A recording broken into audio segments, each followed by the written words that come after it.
Hey, this is Mark from Make Him Yours, and if you've experienced infidelity in your relationship or you suspect that you might have, today I want to help you understand why.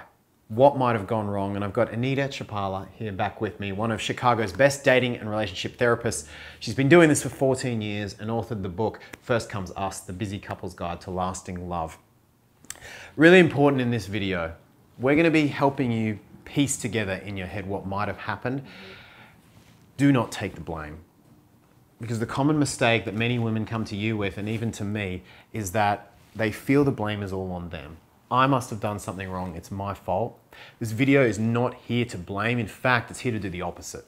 It's here to empower you to know what might have happened and to realize this was a relationship problem, not a you problem. Correct.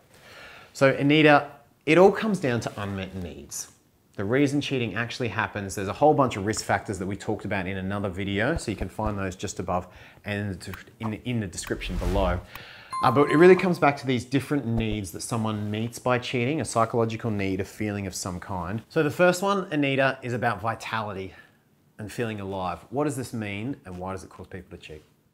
Well, because I think people get stuck in routine. You know, they have shoulds of what their life should look like, especially, you know, if they're in a long-term relationship or a marriage. And so finding a third person, you know, can recapture some of those, you know, parts of like feeling alive or make a person feel alive, especially with the, you know, excitement of it all. So lots of men and women cheat for this reason, to feel alive again, to feel like themselves again, that part of themselves. Number two is for ego, or I also look at this as importance.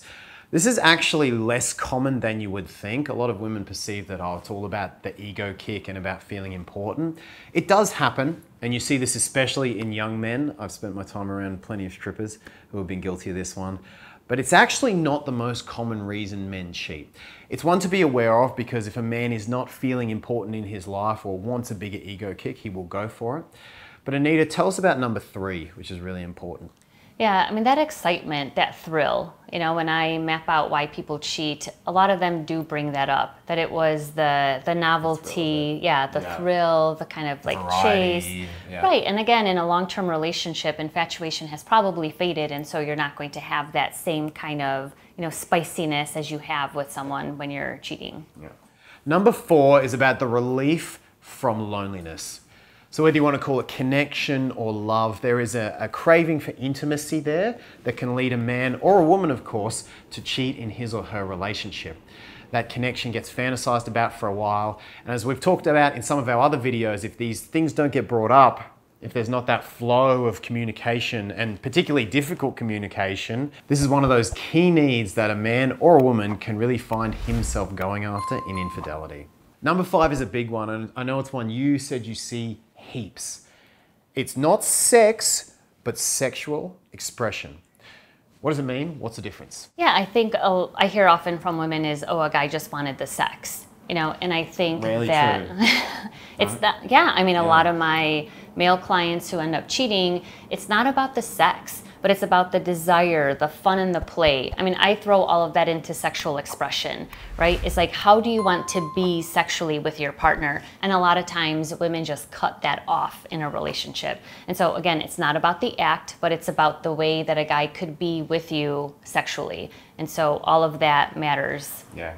So this video is really about giving you the understanding. I've got another video with Anita on how to prevent it. 5 steps to prevent cheating. And we're actually going to film one more because I really do love her content on this topic, and it's so important that we talk about this stuff, where we talk about how to rebuild trust. So cheating, unfortunately, ends a lot of relationships, but it can start a new one with the same person. So look out for the follow-up video. Once it's out, I'll pop it in the description. Steps to rebuild trust, 7 steps to rebuild trust in your relationship after cheating. So if you're watching this now, and you've started to recognize the unmet need that was there, maybe, just maybe, you can start a new empowering relationship with the same person.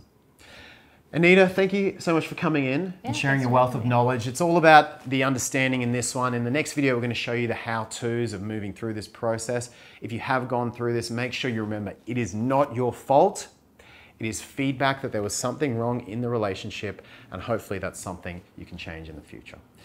So thanks again, as I say, for coming in. Leave your thoughts, comments, questions in the space below. I'd love to hear them. What do you think about this content? What do you think about this video? Put them all in the space below. Give the video a big thumbs up and hit the big red subscribe button with the little bell as well so you get the notifications. And we will see you in the next video.